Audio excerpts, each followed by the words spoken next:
ನಮಸ್ಕಾರ ಸ್ನೇಹಿತರೆ, ತಾಯಿಯ ಯೂಟ್ಯೂಬ್ ಚಾನಲ್ಗೆ ತಮ್ಮೆಲ್ಲರಿಗೂ ಆತ್ಮೀಯ ಸ್ವಾಗತ. ಸ್ನೇಹಿತರೆ, ಈ ದಿನದ ವಿಡಿಯೋದಲ್ಲಿ ಒಬ್ಬರು ಕಮೆಂಟ್ ಮಾಡಿದ್ದಾರೆ. ಕಮೆಂಟ್ನ ವಿಚಾರ ಈ ರೀತಿಯಾಗಿದೆ.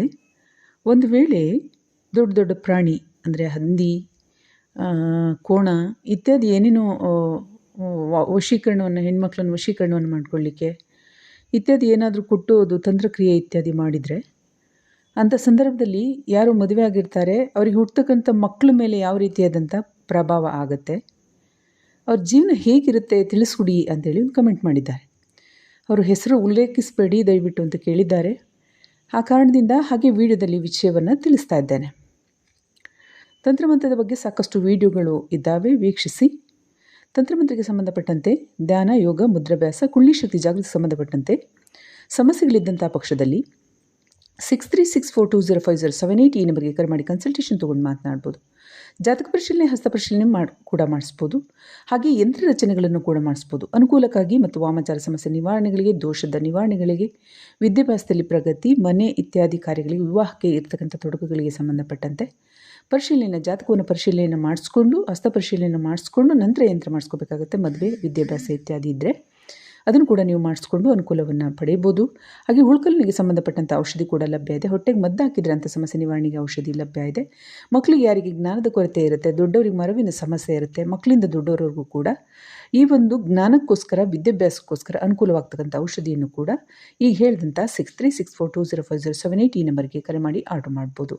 ನೆಗೆಟಿವಿಟಿ ರಿಮೂವಲ್, ಧೂಪದ ಪೌಡರ್, ವಾಮಾಚಾರ ಸಮಸ್ಯೆಗಳಾಗಿದ್ದರೆ, ತಂತ್ರಮಂತ್ರ ಬಾಧೆಗಳಾಗಿದ್ದರೆ, ಮನೆಗೆ, ಆಫೀಸ್ಗಳಲ್ಲಿ ಅಥವಾ ನಿಮ್ಮ ಮನೆ ಹೊರಗಿನ ಪರಿಸರಗಳಿಗೂ ಕೂಡ ನೀವು ಹಾಕ್ಕೊಳ್ಳಿಕ್ಕೆ ಧೂಪದ ಪೌಡರ್ ಕೂಡ ಲಭ್ಯ ಇದೆ. ನೆಗೆಟಿವಿಟಿ ರಿಮೂವಲ್ ಧೂಪದ ಪೌಡರ್. ಹಾಗೆ ಹಣಕಾಸಿನ ಸಮಸ್ಯೆಗೆ ಬಾಧೆ ಆಗಿದ್ದರೆ ವಾಮಾಚಾರವನ್ನು ಮಾಡಿ ವ್ಯವಹಾರಗಳಿಗೆ, ಮನೆಯಲ್ಲಿ ಸಮಸ್ಯೆಗಳಾಗಿದ್ದರೆ ಆಗ ಹಣ ಕೈ ಹಿಡಿಯೋದಿಲ್ಲ, ನೆಗೆಟಿವಿಟಿ ಬಾಧೆಗಳಿರ್ತಾವೆ, ಅಂಥ ಸಮಸ್ಯೆ ನಿವಾರಣೆಗೆ ಲಕ್ಷ್ಮೀ ಕೃಪಾ ಪ್ರಾಪ್ತಿ ಧೂಪದ ಪೌಡರ್ ಅಂತ ಲಭ್ಯ ಇದೆ.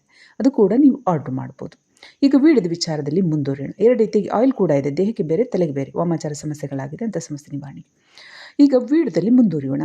ಗಮನಿಸಿ, ಯಾವ ಅಡಿಪಾಯ ತಂತ್ರಬಾಧೆಗಳಿಂದ ಕೂಡಿರುತ್ತೆ, ಯಾವ ಅಡಿಪಾಯ ತಂತ್ರಬಾಧೆಗಳಿಂದ ಕೂಡಿರುತ್ತೆ, ಅಂತಹ ಸಂದರ್ಭದಲ್ಲಿ ನೆಗೆಟಿವಿಟಿ ಆತ್ಮಗಳು ಅಂದರೆ ಯಾವುದೇ ರೀತಿಯಾದಂಥ ಕರ್ಮಬಂಧನ ಲೆಕ್ಕ ಹಾಕೋದಿಲ್ಲ, ಧರ್ಮಾಚರಣೆ ಇರೋದಿಲ್ಲ, ನ್ಯಾಯ ಎಂಬತಕ್ಕಂಥದ್ದು ಮೊದಲೇ ಇರೋದಿಲ್ಲ, ದಿಕ್ಕಿಲ್ಲದಂತಹ ದಿವಾಳಿಯ ಸ್ಥಿತಿ, ಏನು ಬೇಕಾದರೂ ಮಾಡ್ತಕ್ಕಂಥ ಸ್ಥಿತಿಯಲ್ಲಿ ಕುಕರ್ಮಗಳನ್ನು ಮಾಡ್ತಕ್ಕಂಥ ಆತ್ಮಗಳು. ಆ ರೀತಿಯಾದಂಥ ಆತ್ಮಗಳ ಸಹಾಯವನ್ನು ಪಡೆದು ಯಾರು ವಶೀಕರಣವನ್ನು ಮಾಡ್ಕೊಂಡಿರ್ತಾರೆ ಅಂಥ ಸಂದರ್ಭದಲ್ಲಿ ಈ ಜೀವ ನಮ್ಮ ಸೇವೆಗೆ ಸೇರಪಟ್ಟಿದ್ದು. ಗಮನಿಸಿ, ಈ ಜೀವ ನಾವು ಇದಕ್ಕೆ ಸಹಾಯ ಮಾಡಿದ್ರೆ ತಿರುಗಿ ನಮಗೆ ಸಹಾಯ ಮಾಡಬೇಕು. ಕರ್ಮ ರಿಟರ್ನ್ಸ್ ಅಲ್ವಾ. ಯಾರು ಒಳ್ಳೇದು ಮಾಡ್ತಾರೆ ಒಳ್ಳೆ ಫಲ ಅವರಿಗೆ ತಿರುಗಿ ಬರುತ್ತೆ. ಯಾರು ಕೆಟ್ಟದನ್ನು ಮಾಡ್ತಾರೆ ಆ ಕೆಟ್ಟದ್ದೇ ಅವರಿಗೆ ತಿರುಗಿ ಬರುತ್ತೆ. ಹಾಗೆ ಯಾರ ಭಗವದ್ಗೀತೆಯಲ್ಲಿ ಹೇಳಿದೆ ಶ್ರೀಮನ್ನಾರಾಯಣ ಶ್ರೀಕೃಷ್ಣನ ರೂಪದಲ್ಲಿ ಏನಂತ, ದೇವರನ್ನು ಪೂಜಿಸುವವರು ದೇವರ ಕಡೆಗೆ, ಪಿತೃಗಳನ್ನು ಪೂಜಿಸುವವರು ಪಿತೃಗಳ ಕಡೆಗೆ, ಭೂತಗಳನ್ನು ಪೂಜಿಸುವವರು ಭೂತಗಳ ಕಡೆಗೆ. ಅಂದರೆ ಅವ್ರು ಸತ್ತ ನಂತರ ಅವ್ರ ಕಡೆಗೆ ಹೋಗ್ತಾರೆ, ಅವ್ರಿಗೆ ಸೇರ್ಕೊಬಿಡ್ತಾರೆ ಅಂತ. ತಂತ್ರ ವಿಧಾನದಲ್ಲಿ ಇದು ಮಸ್ಟ್ ಆ್ಯಂಡ್ ಶುಡ್ ಅಪ್ಲಿಕೇಬಲ್ ಆಗುತ್ತೆ. ಅಂದರೆ ಖಂಡಿತವಾಗಿಯೂ ಕೂಡ ಇದು ನಡೆಯುತ್ತೆ. ಯಾವ ಭೂತಗಳ ಸಹಕಾರದಿಂದ ಒಬ್ಬ ಹೆಣ್ಣು ಮಗಳನ್ನು ಅಥವಾ ಗಂಡು ಮಗನನ್ನು ವಶೀಕರಣವನ್ನು ಮಾಡಿಕೊಂಡು ಅಂಥ ಸಂದರ್ಭದಲ್ಲಿ ವಿವಾಹ ಬಂಧನದಲ್ಲಿರ್ತಾರೆ, ಅವರಿಗೆ ಹುಟ್ಟತಕ್ಕಂಥ ಮಗಳು ಭೂತಪೇತಗಳೇನಿರ್ತಾವೆ ಅವೇ ಹುಟ್ಟೋದು. ಯಾವುದು ಭೂತಪೇತ ಆತ್ಮಗಳಿರ್ತಾವಲ್ಲ ಅವೇ ಹುಟ್ಟೋದು. ಒಂದು ವೇಳೆ ಆ ಕುಟುಂಬದಲ್ಲಿ ಪೂರ್ವಜರ ಪುಣ್ಯ ಇದ್ದರೆ, ಆ ಕುಟುಂಬದಲ್ಲಿ ಪೂರ್ವಜರ ಆಚರಣೆಗಳು ಶುದ್ಧವಾಗಿದ್ದರೆ, ಆ ಕುಟುಂಬದಲ್ಲಿ ದೈವವನ್ನು ಪೂಜಿಸ್ತಕ್ಕಂಥದ್ದಿದ್ದರೆ, ಅದರಲ್ಲಿ ವಿಶೇಷವಾಗಿ ಶಿವನನ್ನು, ಶಿವಪಾರ್ವತಿಯನ್ನು ಪೂಜಿಸ್ತಕ್ಕಂಥದ್ದಿದ್ದರೆ, ಅಂತಹ ಸಂದರ್ಭದಲ್ಲಿ ಭೂತಪೇತಗಳು ಆ ಕುಟುಂಬದಲ್ಲಿ ಹುಟ್ಟಲಿಕ್ಕೆ ಬಿಡೋದಿಲ್ಲ ಪೂರ್ವಜರಿರ್ತಕ್ಕಂಥದ್ದು. ಒಂದು ವೇಳೆ ಆ ಕುಟುಂಬದಲ್ಲಿ ಯಾವುದೇ ರೀತಿಯಾದಂಥ ಬಾಧೆಗಳಿಲ್ಲ, ಆದರೆ ಒಂದು ಹುಡುಗನನ್ನು ಅಥವಾ ಹುಡುಗಿಯನ್ನು ವಶೀಕರಣವನ್ನು ಮಾಡಲಾಗಿದೆ ಅಂತ ಇಟ್ಕೊಳ್ಳಿ. ಆ ಸಂದರ್ಭದಲ್ಲಿ ಹುಡುಗಿಗೆ ಬಾಧೆಯಾಗುತ್ತೆ, ಹುಡುಗನಿಗೆ ಬಾಧೆಯಾಗುತ್ತೆ. ಆದರೆ ಅವರು ಹುಡ್ತಕ್ಕಂಥ ಸಂತಾನಗಳ ಇರ್ತಕ್ಕಂಥದ್ದೇನಿದೆ ಅವಕ್ಕೂ ಕೂಡ ಕ್ಷತಿ ಆಗ್ತಕ್ಕಂಥದ್ದಿರುತ್ತೆ. ಆದರೆ ಯಾರ ಮನೆಯಲ್ಲಿ ಮಾಂಸಾಹಾರ ಸೇವನೆ ಅಥವಾ ದುಶ್ಚಟಗಳನ್ನು ಮಾಡ್ತಕ್ಕಂಥದ್ದು, ಯಾವುದೇ ಮನೆ ದೈವದ ಕುಲದೈವದ ಆರಾಧನೆ ಇಲ್ಲ, ಪೂಜೆ ಇಲ್ಲ, ವಿಶೇಷವಾಗಿ ತಂತ್ರಮಂತ್ರ ಬಾಧೆಗಳು ಅಥವಾ ಪ್ರಾಣಿ ಬಲಿಯನ್ನು ಕೊಡ್ತಕ್ಕಂತಹ ದೈವ ಸಂಗತಿಯನ್ನು ಯಾರು ಇಟ್ಕೊಂಡಿರ್ತಾರೆ ಅಂತಹ ಮನೆಗಳಲ್ಲಿ ಹೆಚ್ಚಾಗಿ ಭೂತಪೇತಗಳೇ ಅವ್ರ ಮನೆಯಲ್ಲಿ ಅವ್ರ ಮಕ್ಕಳಾಗಿ ಹುಟ್ಟತಕ್ಕಂಥದ್ದಾಗುತ್ತೆ. ಭೂತಪ್ರೇತಗಳೇ ಆ ವಶೀಕರಣ ಆದಂತಹ ದಂಪತಿಗಳಿಗೆ ಸಂತಾನವಾಗ್ತಕ್ಕಂಥ ಸಾಧ್ಯತೆ ಇರುತ್ತೆ. ಇದರಲ್ಲಿ ಏನು ವಿಶೇಷವಾಗಿ ತಂತ್ರಮಂತ್ರವನ್ನು ಮಾಡಿ ಒಂದು ರೀತಿಯಾಗಿ ಬಲಾತ್ಕಾರದಿಂದ, ಒಂದು ರೀತಿಯಾಗಿ ಹಿಂದಿನ ಮಾರ್ಗ, ಕುಮಾರ್ಗ, ವಾಮಮಾರ್ಗ, ಆ ಮಾರ್ಗದಿಂದ ಯಾರು ಆ ಸತಿಪತಿಯಾಗಿರ್ತಾರೆ ಅವರಿಗೆ ಹುಟ್ಟತಕ್ಕಂಥದ್ದು ಭೂತ ಪ್ರೇತಗಳು ತಂತ್ರವನ್ನು ಮಾಡ್ತಾರಲ್ಲ ಅವುಗಳೇ ಹುಟ್ಟತಕ್ಕಂಥದ್ದು. ಅದರಿಂದಾಗಿ ಅವರ ಜೀವನವೂ ಚೆನ್ನಾಗಿರೋದಿಲ್ಲ, ಮಕ್ಕಳು ಕೂಡ ಯಾವುದೇ ಕಾರಣಕ್ಕೂ ಸದ್ಗುಣಗಳಿಂದ ಕೂಡಿರೋ ಪ್ರಶ್ನೆ ಬರೋದೇ ಇಲ್ಲ. ಯಾಕೆಂದರೆ ಕರ್ಮಗಳೇ ಅಶುದ್ಧ, ಭೂತ ಪ್ರೇತಗಳು ತಂತ್ರ ವಿಧಾನದಲ್ಲಿರ್ತಾವೆ ಅಂದರೆ ಅವೆಲ್ಲ ನಾಶ ಆಗ್ತಕ್ಕಂಥ ಸ್ಥಿತಿಗಿರ್ತಾವೆ.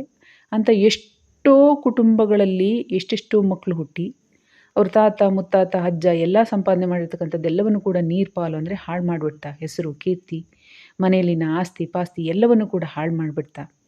ಇದಕ್ಕೆ ಕಾರಣ ಇದರ ಹಿಂದಿನ ಒಂದು ಗುಪ್ತ ವಿಚಾರಗಳೇ ಕಾರಣ ಆಗಿದೆ. ಹಾಗಾದರೆ ಇದು ಒಂದು ಸ್ವಲ್ಪ ದಿನಗಳಿಂದ ನಡೀತಾ ಇಲ್ಲ. ತಂತ್ರವಿಧಾನಗಳು ಸಾಕಷ್ಟು ಸಮಯ ರಾಜ ಮಹಾರಾಜರ ಕಾಲದಿಂದನೂ ನಡೀತಾ ಇದೆ.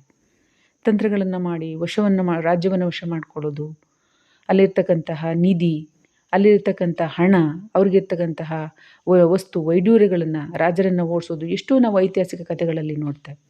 ಅದು ಈಗಿನ ಶತಮಾನಕ್ಕೆ ಮಾತ್ರ ಸೀಮಿತವಾಗಿಲ್ಲ, ಹಿಂದಿನ ಶತಮಾನದಿಂದನೂ ಕೂಡ ನಡ್ಕೊಂಡು ಬಂದಿದೆ.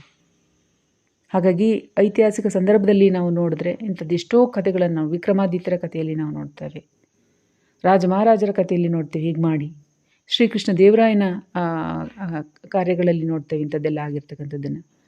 ಎಷ್ಟೆಷ್ಟು ಐತಿಹಾಸಿಕ ಕಥೆಗಳಲ್ಲಿ ನಾವು ನೋಡ್ತೇವೆ. ಎಷ್ಟೆಷ್ಟು ರಾಜರ ಹೆಂಡತಿಯರನ್ನು ಮನೆಯಿಂದ ಓಡಿಸೋದು, ಗರ್ಭಿಣಿಯರಾಗಿದ್ದಾಗ ಓಡಿಸೋದು. ಮಯೂರ ಚಿತ್ರದಲ್ಲಿ ಕೂಡ ನೀವಂಥ ಒಂದು ಸಂಗತಿಯನ್ನು ಕಂಡಿರ್ಬೋದು. ಹಾಗಾಗಿ ಐತಿಹಾಸಿಕ ಕಾಲದಿಂದಲೂ ಕೂಡ ಇಂಥ ತಂತ್ರಕ್ರಿಯೆಗಳೆಲ್ಲ ನಡ್ಕೊಂಡು ಬರ್ತಾ ಇರೋದ್ರಿಂದ ಯಾರು ದೈವವನ್ನು ನಂಬಿ ಶುದ್ಧಾಚರಣೆಯನ್ನು ಮಾಡ್ತಾರೆ ಅಂಥ ಕುಟುಂಬಗಳು ಮಾತ್ರ ಶುದ್ಧ. ಅದಕ್ಕೆ ಹೊರತುಪಡಿಸಿ ಎಷ್ಟೋ ಜನ ಈಗೆಲ್ಲ ಸಾಕಷ್ಟು ಸಮಾಜದಲ್ಲಿ ಸಮಸ್ಯೆಗಳಿದ್ದ, ದೇಶಗಳ ಮಧ್ಯೆ ಸಮಸ್ಯೆಗಳಿದ್ದ, ಅದಕ್ಕೆಲ್ಲ ಈ ನೆಗೆಟಿವಿಟಿ ಬಾಧೆಗಳೇ ಕಾರಣ ಆಗಿರ್ತಕ್ಕಂಥದ್ದು.